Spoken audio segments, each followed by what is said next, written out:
and 5 of the New Testament. Matthew 5, verses 21 to 37. Jesus said, "You have heard that it was said of those ancient times, 'You shall not murder, and whoever murders shall be liable to judgment.' But I say to you that if you're angry with a brother or sister, you'll be liable to judgment. And if you insult a brother or sister, you'll be liable to the council. And if you say, 'You fool,' you'll be liable to the hell of fire.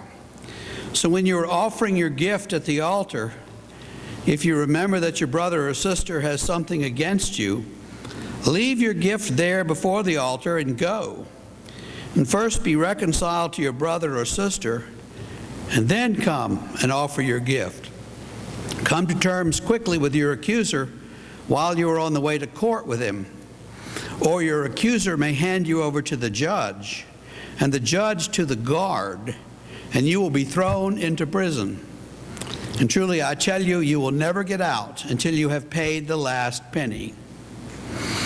You have heard that it was said, 'You shall not commit adultery.' But I say to you that everyone who looks at a woman with lust has already committed adultery with her in his heart. If your right eye causes you to sin, tear it out and throw it away. It is better for you to lose one of your members than for your whole body to be thrown into hell. And if your right hand causes you to sin, cut it off, throw it away. It is better for you to lose one of your members than for your whole body to go into hell. It was also said, 'Whoever divorces his wife, let him give her a certificate of divorce.' But I say to you that anyone who divorces his wife, except on the ground of unchastity, causes her to commit adultery, and whoever marries a divorced woman commits adultery. And again, you have heard that it was said to those of ancient times, 'You shall not swear falsely, but carry out the vows you have made to the Lord.' But I say to you, do not swear at all, either by heaven, for it is the throne of God, or by earth, for it is his footstool, or by Jerusalem, for it is the city of the great King. And do not swear by your head, for you cannot make one hair white or black. Let your word be yes or no. Anything more than this comes from the evil one." The word of the Lord.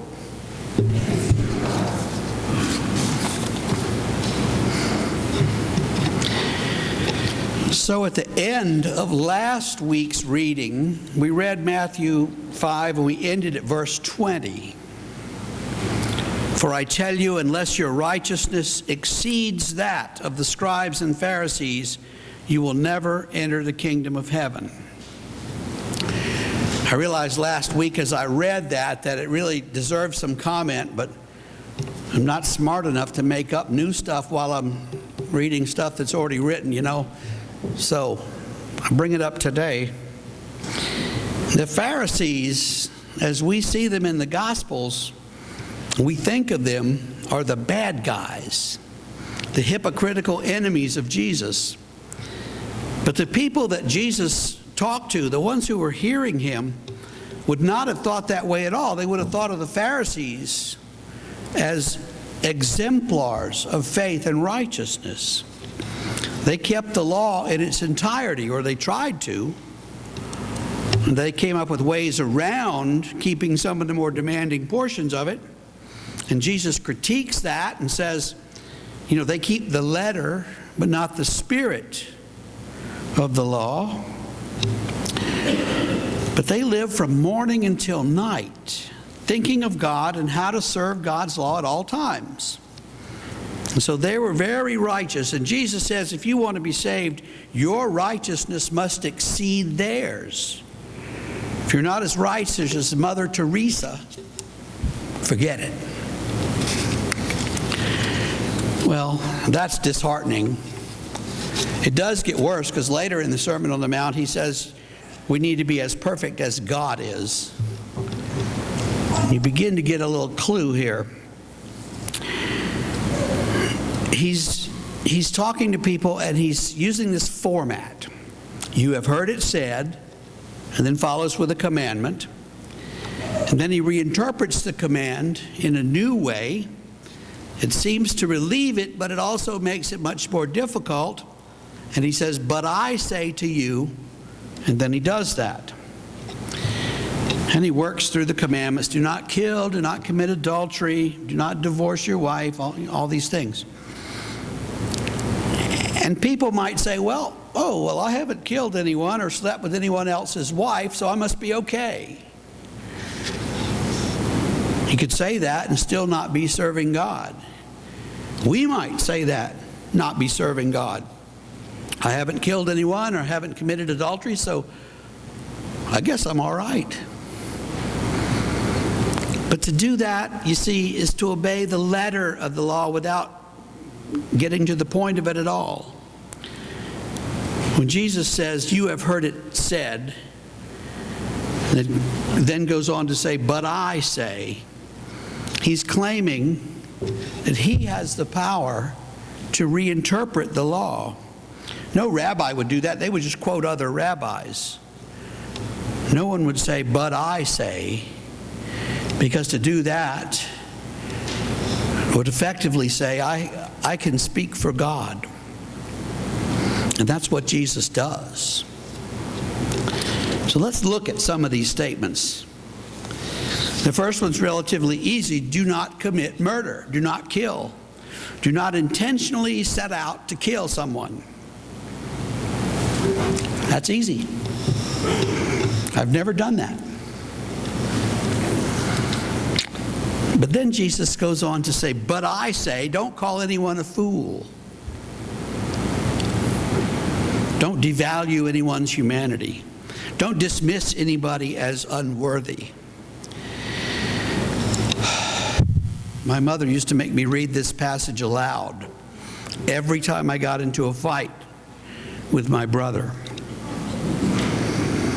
several times a day. So the lesson is, while we may not have physically killed anyone, we've been angry enough, we've been uncaring enough that we might have killed him in spirit. See, the Pharisees would have said, I haven't killed anyone, while hating and despising those who were lesser in their eyes. That's their hypocrisy, and Jesus says, don't act like that. Jesus says, if you've got something against your brother or they have something against you, go settle it before you come before God. So it's not just don't be angry. It's also be reconciled. Well, he continues and says, you've heard it said, don't commit adultery. But I say, whoever looks at a woman with lust in his heart has already committed adultery. And you may remember that confessing to this in an interview is what got Jimmy Carter into all kinds of trouble. That was a long time ago. But he should have confessed to it, because we've all done it. We've all looked at somebody and thought, how nice that might be. Now, when I was in Sunday school at age 12, the teacher read this to us and terrified all of us. But then he said, if you dug out your eyeball, it wouldn't be long till you'd have to dig out the other one. And if you cut off your right hand, pretty soon you'd have to cut off your left hand. Where would it end? And we realized that perhaps Jesus was using exaggerated terms to make his point. You can't go around cutting off body parts, but you can find a way to stop lusting after everyone that comes along. Now, he also talks about divorce, and he actually makes it harder to divorce your spouse, which actually gave some security to women who before that could be divorced for any reason at all. And then he talks about swearing to tell the truth. Be trustworthy and true to your word. So suppose that Jesus had not talked like that. Suppose he'd been a 21st century Presbyterian preacher. He might have said that we, in this world, in this society, have come to a place where we're afflicted by consumerism. All we want to do is acquire things and people. It's a little like the water that fish swim in. The fish are unaware of the water. And we may not notice the attitudes that afflict all of us. You know, we all expect to retire in a place of our choosing, in a nice house that we've built, and to enjoy ourselves and do some volunteering, all in the things that we choose, in the ways that we choose. Choice and our right to choose is the prime value of this consumeristic society. But acquisition is not a good thing. Constantly wanting more and more is not a good thing. You know, it might be heretical to say so, but choice itself might not be a good thing. We often assume that we are, but we are in fact not the center of the universe. So, acquiring things and people, consumerism. And the second thing that afflicts us is pornography. And I really don't mean the kind with naked people. It's much broader than that.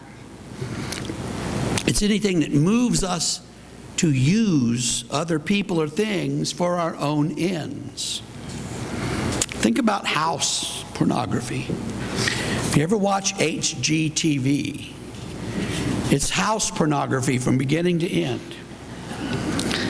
And when you watch it, notice the number of childless 30-year-olds who truly believe that they need a 3,000 square foot house with 6 bedrooms and a huge kitchen. Really? Why do they believe that? Because that's what the media has taught them. The point of pornography is to teach us to use things or people. So we acquire things or people, and then we use them up for our own ends. We don't care how it affects them. We just want to satisfy our own desires. And to put it simply, that's lust. You know, lust is a strong desire for anything that puts that thing ahead of God in our lives. Where love seeks the good of the other, lust wants the other for my own good, to satisfy my desires. And so lust is, in many ways, the origin of sin in our lives. So we acquire things, and then we use them. And the third thing we do is discard them. Sometimes death is the result, the literal death of other people. But it's always a discarding, to get rid of, to throw them away and replace them with new people. You know, even if it means death to the ecosystem, that'll be someone else's problem. And so maybe what Jesus is suggesting is that instead of acquiring, we look at sharing. Instead of using and exploiting other people, we respect and care for them. Instead of discarding them, we keep them and we hold them and we give them life. Now, all of that sounds really abstract, because it is. But holding people and sharing what we have and giving them life. What about the homeless man who came by this week asking for prayer, who needs to get his disability payments straight so that he can afford the medicine for his kidney cancer? He has no time for abstractions. He needs help. And Jesus likes the concrete. The abstract doesn't change many lives. So, for instance, don't kill people. Yeah. We'd agree killing is bad. Getting angry with people, we do that all the time. I remember someone who said, well, that's just the way I am. And I wanted to say, well, then change the way you are. Let God change the way you are. You know, and if there were less anger in the world, it might be a good thing. It might start to break the paradigm. Don't commit adultery. And again, we'd agree, abstractly, maybe even concretely. But don't look at anybody with lust. What if we worked on that one? What if we could relate to one another without this thought in the back of our minds? Or what if we worked on our hearts to try to get rid of our lust for cars and houses, you know, and books? You can never have too many books. Don't discard things or people. Jesus didn't say it quite that way, but I think that's what he meant. Discarding things is really easy for us, and we need to get serious about recycling things. It's about building habits and learning to reuse the things that we have. I knew a church that had a coffee hour after worship, and every week one man stayed and ran the dishwasher and washed all the cups. It only took him a few minutes, and he said, you know, somebody's got to wash the cups. I knew of a smaller church where everybody brought their own mug, hung it on a hook.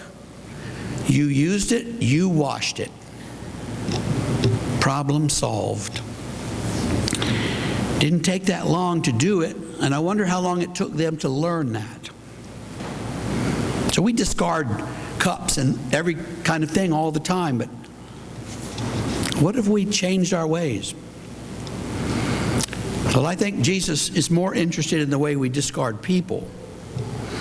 And we don't care about people who are different from us. Some of you know who Cornel West is. I had him for a course in Princeton, and he was one of the most well-read and smartest people I've ever encountered. And recently in a speech he said, we need a concern for the least of these. Echoes really of Hebrew scriptures. Steadfast love, loving kindness that focuses on the orphan, the widow, the fatherless, the motherless, the oppressed, the poor. I don't care where you are, no matter what color, no matter what sexual orientation, no matter what national identity, you are precious and you are priceless. That means that a life in Libya and Afghanistan or Pakistan or Ethiopia, a life in Guatemala and Haiti, a life in Puerto Rico, a life in Tel Aviv, a life in Gaza, a life anywhere on the globe has exactly the same value. So says Cornel West. I think he's right. And I think Jesus is trying to get us to see that. Everybody has the same value. And so we can stop discarding people and discarding lives.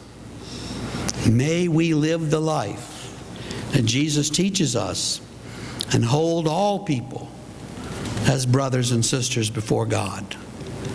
Thanks be to God. Amen.